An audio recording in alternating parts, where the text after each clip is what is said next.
السلام علیکم ورحمۃ اللہ وبرکاتہ۔ رب اشرح لی صدری ویسر لی امری واحلل عقدۃ من لسانی یفقہوا قولی۔ ربنا زدنا علما اللہم فقہنا فی الدین اللہم ارنا الحق حقا وارزقنا اتباعہ وارنا الباطل باطلا وارزقنا اجتنابہ۔ سورۃ الانفال آیت نمبر 51 تک ہم پڑھ چکے ہیں۔ اگلی آیات کو پڑھنے سے پہلے ریکیپ کر لیتے ہیں۔ اعوذ باللہ من الشیطان الرجیم، بسم اللہ الرحمن الرحیم۔ اذ یقول المنافقون والذین فی قلوبہم مرض غر ہؤلاء دینہم ومن یتوکل علی اللہ فإن اللہ عزیز حکیم۔ جب منافقین اور وہ لوگ جن کے دلوں میں بیماری ہے یہ کہہ رہے تھے کہ ان مسلمانوں کو ان کے دین نے دھوکے میں ڈال رکھا ہے، حالانکہ اگر کوئی شخص اللہ پر بھروسہ کر لے تو اللہ یقیناً سب پر غالب اور حکمت والا ہے۔ کاش آپ صلی اللہ علیہ وسلم اس حالت کو دیکھتے جب یہ فرشتے ان مقتول کافروں کی روحیں قبض کر رہے تھے تو ان کے چہرے اور ان کی پشتوں پر ضربیں لگاتے تھے اور کہتے تھے اب آگ کے عذاب کا مزہ چکھو، یہ تمہارے ان اعمال کا بدلہ ہے جو تم نے اپنے آگے بھیجے ہیں، ورنہ اللہ تو اپنے بندوں پر ظلم کرنے والا نہیں ہے۔ آج کی آیت نمبر 52۔ کَذَّبَ آلُ فِرْعَوْنَ وَالَّذِينَ مِن قَبْلِهِمْ كَفَرُوا بِآيَاتِ اللَّهِ فَأَخَذَهُمُ اللَّهُ بِذُنُوبِهِمْ إِنَّ اللَّهَ قَوِيٌّ شَدِيدُ الْعِقَابِ۔ ان کافروں کا معاملہ بھی فرعونیوں اور ان لوگوں جیسا ہے جو ان سے پہلے تھے۔ ان لوگوں نے اللہ تعالیٰ کی آیات کا انکار کیا تو اللہ نے انہیں ان کے گناہوں کے بدلے پکڑ لیا۔ اللہ تعالیٰ یقیناً بڑا طاقتور اور سخت سزا دینے والا ہے۔ ایسا یہاں پر یعنی آل فرعون اور عاد، سمود اور قوم نوح وغیرہ میں اور ان مشرکین مکہ میں کوئی فرق نہیں ہے۔ اس آیت میں بتایا جا رہا ہے انہوں نے بھی اللہ کی آیات کا انکار کیا اور نافرمانی اور سرکشی پر اتر آئے تھے، اور یہ لوگ یعنی مشرکین مکہ بھی وہی کچھ کر رہے ہیں۔ لہٰذا جیسے ان قوموں کو اپنے گناہوں کی پاداش میں عذاب سے دوچار ہونا پڑا، اسی طرح اہل مکہ بھی عذاب بدر میں مبتلا ہوئے اور آگے ہونا پڑے گا بھی، کیونکہ اللہ ایسی سزا دینے کی پوری طاقت رکھتا ہے۔ آیت نمبر 53۔ ذالک بأن اللہ لم یکن مغیرا نعمتا انعمها علی قوم حتی یغیروا ما بانفسہم وَأَنَّ اللَّهَ سَمِيعٌ عَلِيمٌ۔ ایسا اس لیے ہوتا ہے کہ اللہ کا طریقہ یہ ہے کہ اگر کسی قوم کو نعمت سے نوازے تو وہ اس نعمت کو اس وقت تک ان سے نہیں بدلتا جب تک کہ وہ قوم اپنے طرز عمل کو نہیں بدلتی، اور اللہ سب کچھ سننے اور جاننے والا ہے۔ تو نیت کے فطور سے نعمتیں چھن جایا کرتی ہیں۔ اس آیت کے الفاظ بڑے وسیع معنی رکھتے ہیں اور اس آیت کے کئی مطلب ہو سکتے ہیں۔ مثلاً ایک یہ کہ ماں بھی انفسہم کو کسی قوم کی خوشحالی پر محمول کیا جائے۔ اس صورت میں اس کے وہی معنی ہیں جو ترجمے میں کیے گئے ہیں کہ یعنی اللہ تعالیٰ اس قوم کی حالت اس وقت تک نہیں بدلتا جب تک کہ وہ اپنے طرز عمل کو نہیں بدلتی۔ البتہ ماں بھی انفسہم کے معنی طرز عمل کے بجائے نیت کا فطور بھی ہو سکتا ہے، یعنی جب تک کوئی قوم اللہ کی فرما بردار بن کر رہے اللہ اس سے وہ نعمت نہیں چھینتا، پھر جب ان لوگوں کی نیتوں میں فطور آ جاتا ہے یا بگاڑ آ جاتا ہے تو اللہ ان کی نعمتیں ان سے چھین لیتا ہے۔ اور اگر ماں بھی انفسہم کو کسی قوم کی بدحالی اور مصائب پر محمول کیا جائے تو اس کا مطلب یہ ہوگا کہ جو قوم بدحالی اور مصائب کا شکار ہے جب تک وہ خود اپنی اس پریشانی اور بدحالی کو بدلنے کی کوشش نہیں کرے گی اللہ بھی انہیں اسی حال میں رہنے دیتا ہے اور اس کی بدحالی کو دور نہیں کرتا، جیسا کہ حال ہی نے کہا تھا کہ خدا نے آج تک اس قوم کی حالت نہیں بدلی، نہ ہو جس کو خیال آپ اپنی حالت کے بدلنے کا۔ تو اس لیے اگر ہم یہ چاہتے ہیں، یہاں تو قوم کی بات ہو رہی ہے لیکن یہ اس کو اگر انفرادی طور پہ لیا جائے تو بھی اگر ہم اپنے برے حالات کو بدلنا نہیں چاہیں گے تو خود سے حالات اچھے نہیں ہوں گے۔ ہمیں اپنے برے حالات کو بدلنے کے لیے اپنی نیت کو ٹھیک کرنا پڑے گا، اور دوسرا ہمیں انیشیٹو لینا پڑے گا، ہمیں قدم اٹھانا پڑے گا، رسک لینا پڑے گا، تبھی ہمارے حالات بہتر ہوں گے۔ اور خاص طور پر اپنے دین میں ترقی کے لیے ہمیں دین کو سیکھنا ہوگا اور اس پر عمل کرنا ہوگا۔ آیت نمبر 54، قَدَا بِآلِ فِرْعَوْنَ وَالَّذِينَ مِن قَبْلِهِمْ كَذَّبُوا بِآيَاتِ رَبِّهِمْ فَأَهْلَكْنَاهُمْ بِذُنُوبِهِمْ وَأَغْرَقْنَا آلَ فِرْعَوْنَ وَكُلٌّ كَانُوا ظَالِمِينَ۔ ان لوگوں کا معاملہ بھی آل فرعون جیسا ہے اور ان لوگوں جیسا جو ان سے پہلے تھے۔ انہوں نے اپنے پروردگار کی آیات کو جھٹلایا تو ہم نے انہیں ان کے گناہوں کی پاداش میں ہلاک کر دیا اور فرعون کی قوم کو غرق کر دیا، اور یہ سب ہی ظالم لوگ تھے۔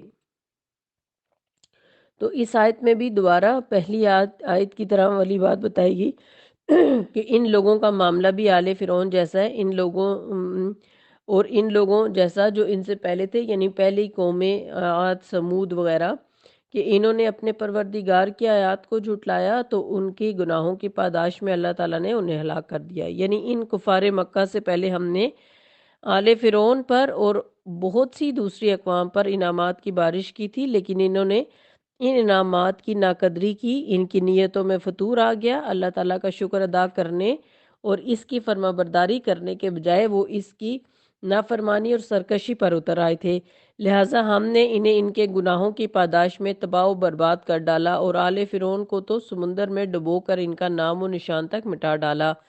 یہ سب قومیں نافرمان تھیں اور سب ہی ہلاک کر دی گئیں۔ تو اب کیا یہ کافر اپنے انجام میں بد سے محفوظ رہ سکتے ہیں؟ یعنی اہل مکہ کو یہاں پر کہا جا رہا ہے۔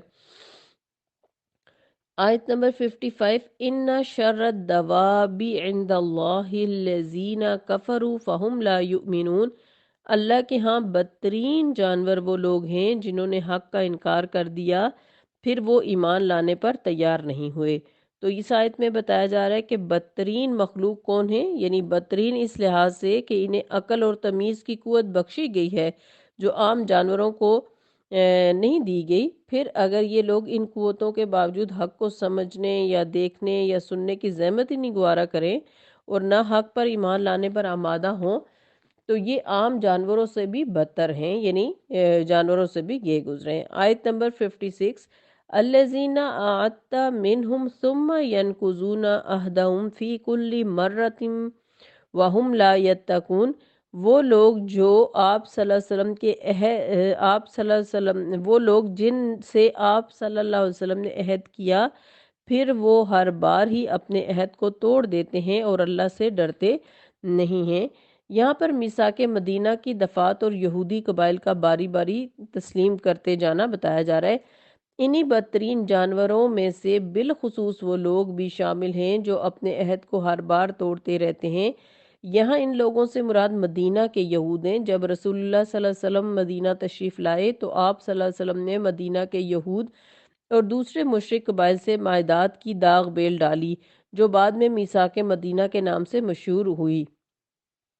یہود سے آپ نے جو معاہدہ کیا ان کی اہم دفعات یہ تھیں: نمبر 1، مسلمان اور یہود آپس میں امن و آشتی سے رہیں گے، کوئی ایک دوسرے پر ظلم و زیادتی نہیں کرے گا، ان کے تعلقات خیر خواہی اور فائدہ رسانی کی بنیاد پر ہوں گے۔ نمبر 2، اگر مدینہ پر کوئی بیرونی حملہ ہو تو مسلمان اور یہود دونوں مل کر اس کا دفاع کریں گے اور اخراجات بھی حصہ رسدی ادا کریں گے۔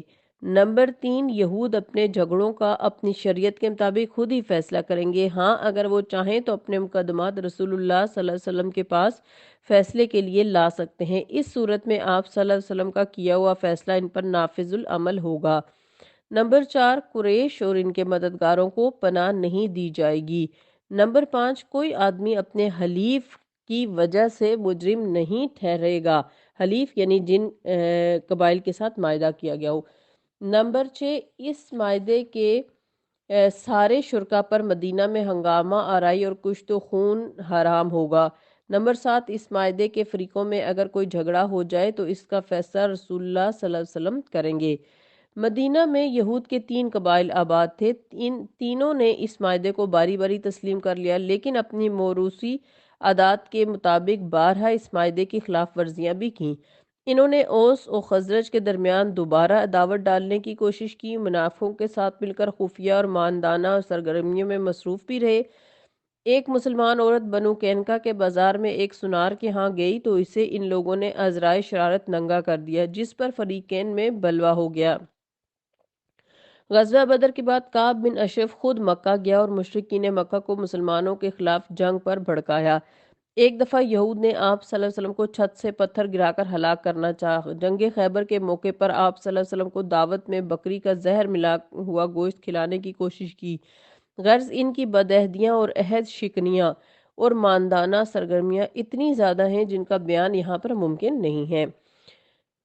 تو آیت نمبر 56 میں یہی بات بتائی جا رہی ہے۔ آیت نمبر 57 فَإِمَّا تَسْقَفَنَّهُمْ فِي الْحَرْبِ فَشَرِّدْ بِهِمْ مَنْ خَلْفَهُمْ لَعَلَّهُمْ يَذَّكَّرُونَ ایسے عہد شکن لوگ اگر آپ صلی اللہ علیہ وسلم کو میدان جنگ میں مل جائیں تو انہیں اب عبرتناک سزا دیں تاکہ ان کے پچھلے لوگ سبق حاصل کریں۔ یہود مدینہ کی لاف زنی اور بزدلی کا انجام۔ یہود مسلمانوں سے معاہدہ امن و آشتی کے باوجود اتنی اپنی شرارتوں اور فتنہ انگیزیوں اور عہد شکنیوں سے باز نہیں آتے تھے۔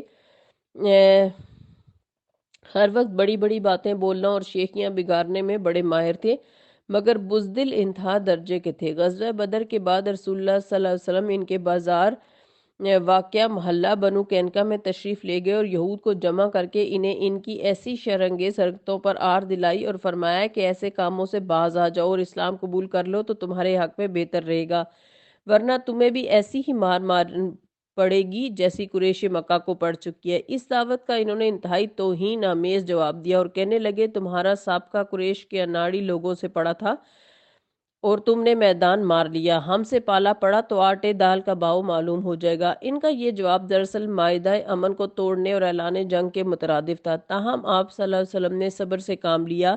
پھر انہی دنوں یہودیوں نے انصار کی ایک عورت کو ننگا کر دیا جس پر مسلمانوں اور بنو قینقاع میں جھگڑا ہو گیا۔ اب ان سے جنگ کرنے کے بغیر کوئی چارہ نہ تھا۔ آپ صلی اللہ علیہ وسلم لشکر لے کر ان کے ہاں جا پہنچے تو یہ جوان مردی کی ڈینگیں مارنے والے اور قریش کو بزدلی کا تانا دینے والے یہود سامنے آنے کی جرات ہی نہ کر سکے اور فوراً قلعہ بند ہو گئے۔ 15 دن تک قلعے میں محصور رہنے کے بعد ہتھیار ڈال دیے۔ رسول اللہ صلی اللہ علیہ وسلم نے انہیں قید کرنے کا حکم دیا۔ پھر عبداللہ بن ابی رئیس المنافقین جس سے ان یہودیوں کی مسلمانوں کے خلاف ہمیشہ ساز باز رہی کی پرزور سفارش پر آپ صلی اللہ علیہ وسلم نے انہیں قید معاف کر دی اور جلا وطن کر دیا اور یہ لوگ شام کو چلے گئے، یعنی شام کی طرف چلے گئے۔ اس کے بعد اسی طرح بنو نذیر جلا وطن ہوئے۔ پھر جنگ خندق کے بعد بنو قریظہ بھی قلعہ بند ہوئے جو بالآخر قتل کیے گئے اور بچے اور عورتیں غلام بنا لیے گئے۔ خیبر کے موقع پر بھی یہود قلعہ بند ہو گئے۔ غرض جب بھی لڑائی کا موقع بنا تو ان یہود کو کھلے میدان میں مسلمانوں سے لڑنے کی کبھی بھی جرات نہیں ہوئی، حتیٰ کہ غزوہ احد اور غزوہ خندق کے موقع پر بھی کفار کے ساتھ مل کر بھی انہیں کھلے میدان میں سامنے آنے کی ہمت نہ ہوئی۔ یہ لوگ ہمیشہ سازشوں، شرارتوں، فتنہ انگیزیوں اور عہد شکنیوں ہی سے مسلمانوں کو پریشان کرتے رہے، تاہم انہیں وہ سزا ملتی رہی جو اس آیت میں بتائی گئی ہے۔ آیت نمبر 58 وَإِمَّا يَتَخَافَنَّ مِنْ قَوْمٍ خِيَانَةً فَانبِذْ إِلَيْهِمْ عَلَى سَوَاءٍ إِنَّ اللَّهَ لَا يُحِبُّ الْخَائِنِينَ اور اگر آپ کو کسی قوم سے خیانت، عہد شکنی کا خطرہ ہو تو برابری کی سطح پر ان کا معاہدہ ان کے آگے پھینک دو، کیونکہ اللہ تعالیٰ خیانت کرنے والوں کو پسند نہیں کرتا۔ تو مائد قوم کے ساتھ اسلام کی خارجہ پالیسی، مکر و فریب کی شدید مذمت۔ اس آیت میں مسلمانوں کو یہ حکم دیا جا رہا ہے کہ کوئی بھی قوم جس سے تمہارا معاہدہ امن ہو چکا ہو، خواہ وہ تمہاری ریاست کے اندر ہو یا باہر ہو، اور اس قوم سے تمہیں عہد شکنی یا دغا بازی کا خطرہ پیدا ہو جائے تو تم اس کے خلاف کوئی خفیہ کارروائی یا سازش نہیں کر سکتے۔ ایسی صورت میں تمہیں علل اعلان اس قوم پر واضح کر دینا چاہیے کہ اب تمہارا اور ہمارا معاہدہ ختم ہے، تاکہ وہ کسی طرح کے دھوکے میں نہ رہیں اور تم پر عہد شکنی کا الزام نہ آئے۔ اس کی مثال یہ واقعہ ہے کہ سیدنا امیر معاویہ رضی اللہ عنہ اور روم میں میعادی معاہدہ تھا۔ دشمن کی حرکات و سکنات دیکھ کر سیدنا امیر معاویہ نے بھی روم کی سرحد پر فوجیں جمع کرنا شروع کر دیں اور اس انتظار میں رہے کہ معاہدے کی مدت ختم ہوتے ہی روم پر حملہ کر دیں گے۔ یہ صورتحال دیکھ کر سیدنا انبسا آپ کے پاس پہنچے اور انہیں خبردار کیا کہ آپ کتاب و سنت کے احکام کے مطابق ایسا نہیں کر سکتے، الا یہ کہ آپ پہلے دشمن کو اپنے ارادے سے مطلع کر دیں۔ چنانچہ سیدنا معاویہ رضی اللہ عنہ نے فوجیں پیچھے ہٹا لیں۔